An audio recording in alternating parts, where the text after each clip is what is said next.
What in the world? Is the Stanley Tumbler worth the hype or overrated?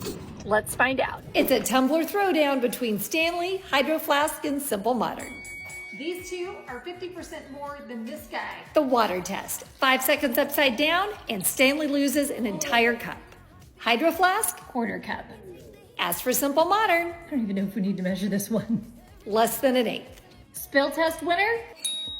The temperature round. I filled each one with ice and water and let them set for 13 hours. Stanley and Simple Modern both tied here, both had ice and were 33 degrees. You hear it?